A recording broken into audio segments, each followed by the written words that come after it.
Hello everyone, welcome back to our channel. 16 তাৰিখে হ'ব লগা ইংলিছৰ এক্সামৰ কাৰণে তোমালোকলৈ লৈ আহিছো এটা মোস্ট ইম্পৰ্টেন্ট টপিক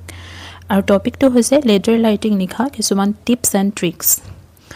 ওকে, এতিয়া আহিছো ভিডিঅ'টোৰ মাজলৈ। আমি ফাৰ্ষ্টতে জানিব লাগিব যে এখন লেটাৰ লিখোতে তাৰ কেইটামান ষ্টেপ থাকে আৰু এই ষ্টেপ কিটা ফলো কৰি যদি আমি লেটাৰখন লিখো তেতিয়াহলে আমি সেই ষ্টেপ মাৰ্কো পাব পাৰো। কাৰণ আমাৰ লেটাৰখনত কিমান 3 মাৰ্ক আহে। তাৰে যদি আমাৰ কেতিয়াবা যদি মেইন বডিটো আমাৰ কেতিয়াবা ভুলো হয় তেতিয়াহলে আমি ষ্টেপ মাৰ্ক পাব পাৰো। কেনেকৈ পাব পাৰো? তো চোৱা, ডিফাৰেণ্ট পাৰ্টস অফ লেটাৰ। প্ৰথম হলে আমি হেডিং দিব লাগিব। Heading including the writer's address and date. আমি হেডিং মানে কেনেকৈ, আমি ধৰি লোৱা এজন ফ্ৰেণ্ডলৈ লিখিছোঁ, ফ্ৰেণ্ডলৈ লিখিলে মাই ডিয়াৰ ফ্ৰেণ্ডছ বুলি দি পেলাই তাৰপিছতে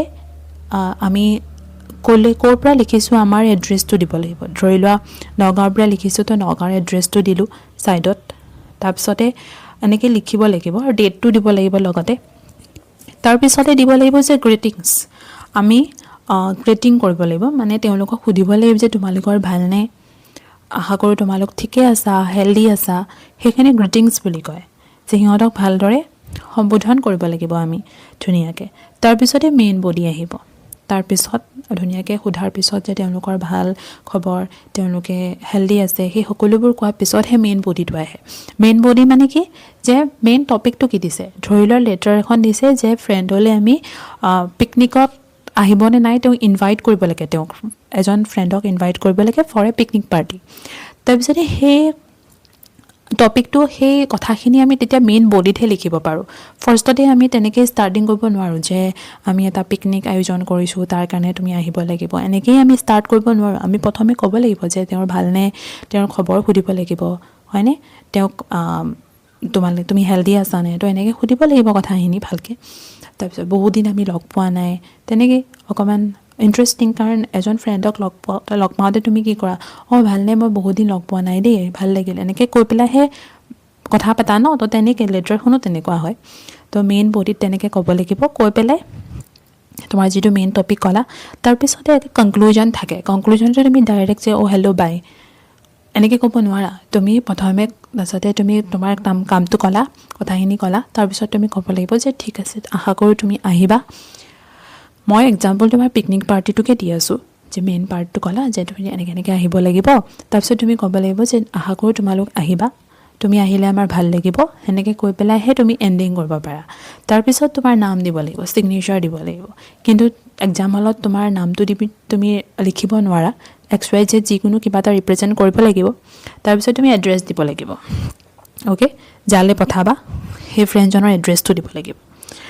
তো সেইখিনি হ'ল different parts of letter. Different part থাকে সেই লেটাৰবিলাকৰ। চ' এই ষ্টেপবিলাক যদি ফ'ল' কৰি আমি এখন লেটাৰ লিখোঁ, যদি আমাৰ মেইন যিটো বডি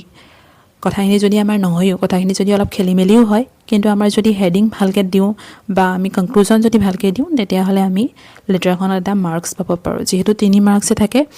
2 বা 1.5 মাৰ্ক আমি পাই যাব পাৰোঁ। অ'কে, আৰু কিছুমান চোৱা যে ৰিলেটিভত যদি এখন লেটাৰ লিখিব লগা হয়, মানে ধৰি লোৱা তুমি ফাদাৰলৈ লিখিছা বা মাদাৰলৈ লিখিছা, তো তুমি সম্বোধন কেনেকৈ কৰিবা? মাই ডিয়াৰ ফাদাৰ, মাই ডিয়াৰ মাদাৰ, এনেকৈ সম্বোধন কৰিব লাগিব। আৰু আমি আমাৰ লাষ্টত যিটো কনক্লুজন আমি সেইটো কি দিব লাগিব, ইয়ৰ লাভিং ছন বা ইয়ৰ লাভিং ডটাৰ, এনেকৈ। তাৰপিছত যদি ফ্ৰেণ্ডলৈ লিখোঁ তেতিয়া ডাইৰেক্ট মাই ডিয়াৰ ফ্ৰেণ্ডো দিব পাৰা বা ফ্ৰেণ্ডজনৰ নামটোও দি দিব পাৰা। তাৰপিছত দিবা ইয়ৰ চিনচিয়াৰলি, হয়নে? তাৰপিছত টু ৰেচপেক্টেবল পাৰ্চনছ, ধৰি লোৱা আমাৰ নিউজ এডিটৰলৈ লিখিছোঁ বা কোনোবা তেনেকুৱা ভাল ৰেচপেক্টেবল পাৰ্চন, মষ্টলি তোমালোকৰ এডিটৰলৈ আহে, নিউজ পেপাৰ এডিটৰলৈ আহে। তো তেনেকুৱা মানুহক ছাৰ, জেণ্টেলমেন এনেকৈ সম্বোধন কৰিব লাগিব। আৰু তুমি যিটো তোমাৰ কনক্লুজন সেইটো ইয়ৰ্ছ ফেইথফুলি বা ইয়ৰ্ছ অবিডিয়েণ্টলি সেনেকৈ দিব লাগিব। ঠিক আছে, বুজি পাইছা? এতিয়া আনিছোঁ মই তোমালোকলৈ কেইখনমান পেটাৰ্ণ, যিটো কমন পেটাৰ্ণ আহি থাকে। ধৰি লোৱা ফ্ৰেণ্ডৰ আহে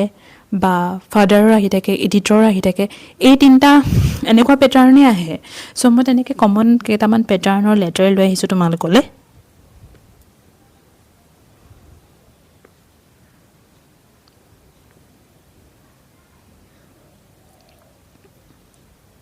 ফাৰ্ষ্টখন চোৱা, Suppose you want to go on an educational tour after your examination. Write a letter to your father asking for rupees 3,000 for this purpose.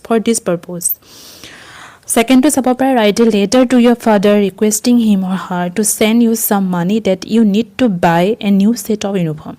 Eta 1 আৰু 2 to pray eke hane ami fatherle letter hudibo lage tenuka kisuman amar educational tour tale jabo prothom to tar karone amak poisa bisaribo lage 3,000 eta ইয়াতে মানিটো দি দিছে কিমান পইচা খুজিব লাগিব second two কি second two এনেকে ফাদাৰলে খুদিব দিছে যে যেতিয়া ইউনিফৰ্ম আমি বিচাৰিম তো ইউনিফৰ্ম কিনিব লাগে ইউনিফৰ্মৰ কাৰণে আমাক কি লাগে পইচা লাগে তো এই দুইখন প্ৰায় একে তাৰছত থাৰ্ডখন হ'ল কি write a letter to your father telling him about the profession you would like to choose 3 নম্বৰটো তেনেকুৱা যে ফাদাৰলে লিখিব লাগে এতিয়া ফাদাৰ তুমি ক'ব লাগে যে তুমি কোনটো তোমাৰ প্ৰফেশ্যন ল'ব বিচাৰিছা ধৰ চোৱা এতিয়া এই তিনিখন লেটাৰ কি হয় তুমি ফাদাৰলে লিখিব লাগিব এতিয়া ফাদাৰলে লিখা লেটাৰবিলাকৰ পেটাৰ্ণ একেই হয় প্ৰথমে তুমি কি ফাদাৰক মাই ডিয়াৰ ফাদাৰ বুলি সম্বোধন কৰিব লাগিব তাৰপিছত তেওঁ কি সুধিব লাগিব আপোনাৰ ভালনে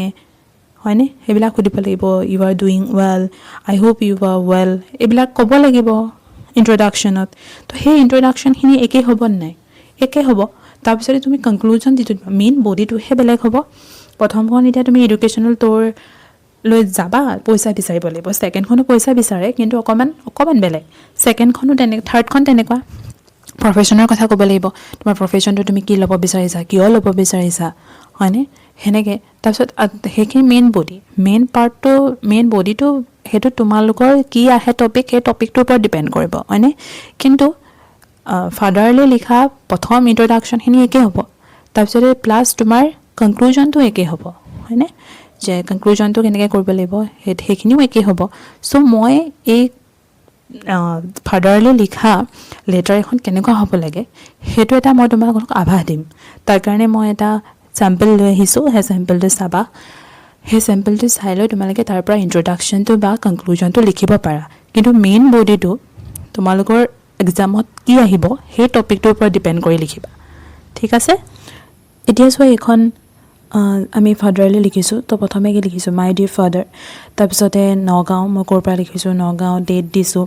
তাৰপিছতে প্ৰথমখিনি এখিনি গ্ৰিটিংছ হয় at first you will take মাই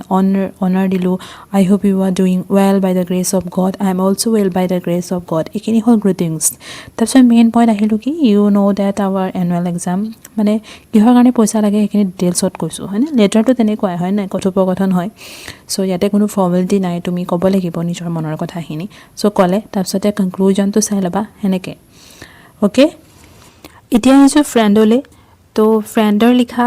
কেখনমান চোৱা পেটাৰ্ণটো write a letter to your friend describing him or her about your journey to important place এখন তুমি ইম্পৰ্টেণ্ট প্লেচলৈ গৈছা তো সেই প্লেচখন কেনেকুৱা হৈছে তাক লৈ তুমি নিজৰ ফ্ৰেণ্ডৰ লগ কি কৰিছা ডেছক্ৰাইব কৰিছা ফ্ৰেণ্ডৰ আগত তাৰপিছত লিখিছে write a letter to your friend inviting him or her to your place during the summer vacation তুমি তোমাৰ ঘৰলৈ মাতিছা ফ্ৰেণ্ডজনক ওকে তাৰপিছত লিখিছে write a letter to your friend telling him or her about what you intend to do after the SSLC exam তুমি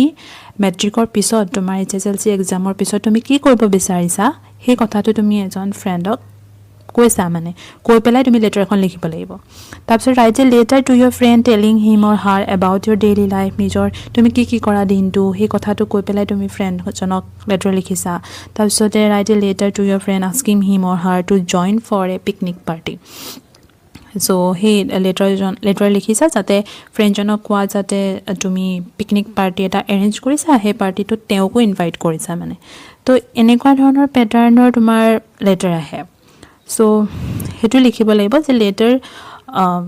তুমি letter মই যেনেকৈ কৈছিলোঁ যে লেটাৰখনৰ ইন্ট্ৰোডাকশনটো সেমে হ'ব বা কনক্লুজনটো সেমে হ'ব তো তেনেকুৱা ধৰণৰ একে হয় লেটাৰ প্ৰথমে ফ্ৰেণ্ডজনৰ সেই তুমি ভালনে বেয়া সেইখিনি সুধি ল'ব লাগিব মেইন বডিটোৰ ওপৰত ডিপেণ্ড কৰিব তাৰপিছতে তোমাৰ টপিকটোৰ ওপৰত ডিপেণ্ড কৰিব মেইন বডিটো তাৰপিছতে কনক্লুজনটো একেই তেনেকৈ সেইকাৰণে এই কিটা তোমালোকক কেইটামান পেটাৰ্ণ দিছো তোমালোকে চাই যাবা যে ইম্পৰ্টেন্ট প্লেস আহিলে তুমি মেইন বডিটো কেনেকৈ লিখিব চাই মানে লিখিবা বা নিজৰ ঘৰলৈ মাতিছা বা তুমি hslc পিছত কি কৰিবা তো মেইন বডিটো কি লিখিবা অকমান চাই যাব পাৰা কিন্তু ইন্ট্ৰডাকশনটো আৰু কনক্লুজনটো মই যেনেকৈ দিম তেনেকৈ তুমিলকে লিখিব পাৰা চাব পাৰা এতিয়া মই তোমাক দেখাই দিম যে লেটাৰ ফ্ৰেণ্ডলৈ লিখিলে কেনেকৈ লিখিব লাগে ঠিক আছে ফ্ৰেণ্ডখনৰ চোৱা মাই ডিয়াৰ বাবু লিখি ল'লোঁ তাৰপিছতে নগাঁও আৰু ডেট দিলোঁ তাৰপিছতে টু গ্ৰিটিংছ দিলোঁ no I have not heard from your lot for a long time বহুত দিন দেখা নাই তুমি চাগে হেল্ডি আছা তাৰপিছতে ক'লোঁ আৰু ইণ্টাৰেষ্টিং নিউজ এটা আছে হয়নে তাৰপিছতে ক'লোঁ যে পিকনিক মেইন বডি এইখিনি মানে বশিষ্ঠ যাম বশিষ্ঠ জেগাখিনি বহুত ভাল আমি ষ্টাৰ্ট কৰিম বাছেৰে 7টাত তো এইখিনি গোটেইখিনি ক'লে আৰু তাৰপিছতে তোমাৰ কনক্লুজনটো কি দিলে যে তুমি যদি আহা আমি আৰু বহুত ভাল লাগিব if you join us that day I am quite all right hoping that you are also pulling well and will not fail to comply with love and best wishes লিখিলোঁ তাৰপিছত চিনচিয়াৰ লিখিলোঁ আৰু এড্ৰেছটো দি দিলোঁ সেইখিনি এতিয়া আহিছোঁ এডিটৰলৈ কেনেকৈ লিখিব লাগিব অ'কে তো এডিটৰলৈ মষ্ট ইম্পৰ্টেণ্ট প্ৰায় তোমালোকৰ এডিটৰলৈকে আহিছে এডিটৰ হয়তো তোমালোকক কিছুমানত নিউজ পেপাৰখনৰ নামটো দি দিয়ে আৰু কিছুমানৰ নিউজ পেপাৰ নাম নিদিয়ে ইংলিছ পেপাৰ এখনলৈ লিখিব দিয়ে তো একেই হ'ব এইটো 10 আৰু 11টো প্ৰায় একেই চোৱা আৰু 9টো তেনেকৈ write a letter to the editor of a local daily regarding the lack of open spaces and playground in your locality তোমালোকৰ ঘৰৰ জেগাখিনিত তোমালোকৰ অপেন স্পেচ নাই মানে প্লেগ্ৰাউণ্ড নাই তো তাৰ কাৰণে তুমি নিউজ এডিটৰজনলৈ লিখিছা যাতে তেওঁলোকে নিউজটো ডিছপ্লে কৰে আৰু কথাটো জনায় এৱেৰ কৰে মানুহক হয়নে তাৰপিছতে কি 10টো তেনেকৈ write a letter to the editor of the Assam Tribune regarding the wastage of resources during the festival তাৰপিছতে ইয়াতে তোমাৰ আকৌ লিখি দিছে যে you are Radha and Rishabh from Panbazar মানে তোমাৰ নামটো দি দিছে তুমি হয় ৰাধা হ'ব লাগিব ঋষভ বুলি লিখিব লাগিব আৰু তোমাৰ ঘৰ পাণবজাৰ তেনেকৈ তোমাক এইটো দি দিছে তোমাৰ নামটো যিয়ে নহওক তুমি ৰাধা আৰু ছোৱালী হ'লে ৰাধা ল'ৰা হ'লে ঋষভে লিখিব লাগিব মানে তাৰপিছতে 11টো write a letter to the editor of a local English paper about frequent load shedding in the evening in your locality তোমাৰ মানে কাৰেণ্টৰ কাৰণে কাৰেণ্ট থাকে তো কাৰেণ্ট ফ্ৰিকুৱেণ্টলি যায় সেইটোৰ ওপৰত লিখিব লাগিব লোকেল ইংলিছ পেপাৰ মানে কি আছাম ট্ৰিবিউনৰ বিষয়ে লিখিব পাৰা তো এই তিনিখনৰো পেটাৰ্ণ ছেইম হ'ব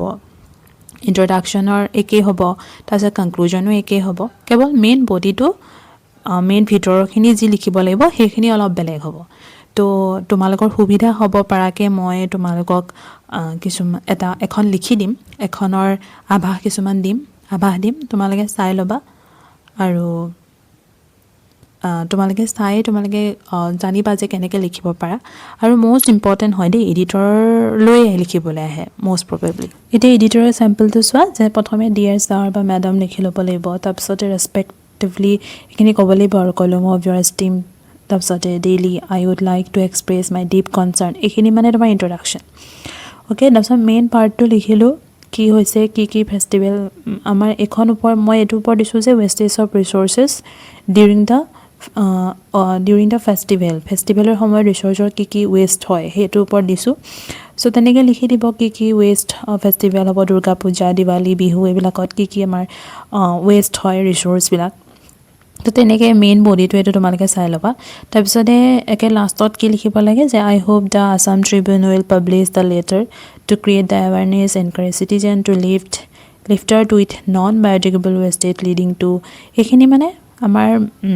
আপোনাৰ হেৰি হয় তোমাৰ ক্ল'জাৰ হয় অ'কে ক্ল'জাৰখিনি এনেকৈ লিখিব লাগিব তাৰপিছতে ইউৰ চিনচিয়াৰলি লিখি ল'লোঁ তাৰপিছতে টু বুলি এড্ৰেছ লিখি দিব লাগিব তোমালোকে চাই ল'বা চেম্পলবিলাক তো মই তোমালোকে এডিটৰলৈ যিকোনো লিখিলেই তাৰ ইন্ট্ৰডাকশ্যনটো বা এনেকৈ লিখিব পাৰা বা মেইন বডিটোৰ পৰা কিছুমান ল'ব পাৰা কাৰণ একেই টাইপৰ অকণমান পেটাৰ্ণটো একেই টাইপৰ আহে তাৰপিছত কনক্লুজনটো এইখিনি লৈ ল'ব পাৰিবা বাকী লেটাৰকেইখনো তেনেকুৱা মই তোমালোকক চেম্পল এটা দি দিছোঁ তো তোমালোকে চাই ল'বা আৰু মই বাকী যিকেইটা দিছোঁ সেইকেইখনৰো ছেইম পেটাৰ্ণ তেনেকুৱা আহে মষ্ট এক্সপেক্টেড হয় সেইকেইটা চ' তোমালোকে চাই যাবা তাৰ মাজতো তোমালোকে সেইকেইখনৰ মই যিকেইটা চেম্পল দিয়া নাই সেইকেইটাৰো মানে ভালকৈ চাই যাবা যাতে লিখিব পাৰা তোমালোকে ইন্ট্ৰডাকশ্যন আৰু কনক্লুজনটো একেই হ'ব কিন্তু মেইন বডি পাৰ্টটো কি হ'ব সেইটো অকণমান এবাৰ চাই গ'লে তোমালোকে পাৰিবা আশা কৰোঁ তোমালোকক এই ভিডিঅ'টোৱে যথেষ্টখিনি সহায় কৰিব যদি তোমালোকে আমাৰ আগৰ ভিডিঅ'সমূহ চোৱা নাই ডেছক্ৰিপশ্যন বক্সত লিংক দিয়া আছে চাই ল'বা আৰু আমাৰ চেনেলটো লাইক শ্বেয়াৰ কমেণ্ট আৰু ছাবস্ক্ৰাইব কৰিবলৈ নাপাহৰিবা তোমালোকৰ লাইক শ্বেয়াৰে আমাক বহুত মোটিভেশ্যন কৰে এনেকুৱা ধৰণৰ ইনফৰ্মেটিভ কিছুমান ভিডিঅ' বনাবলৈ। Thank you, bye bye, take care.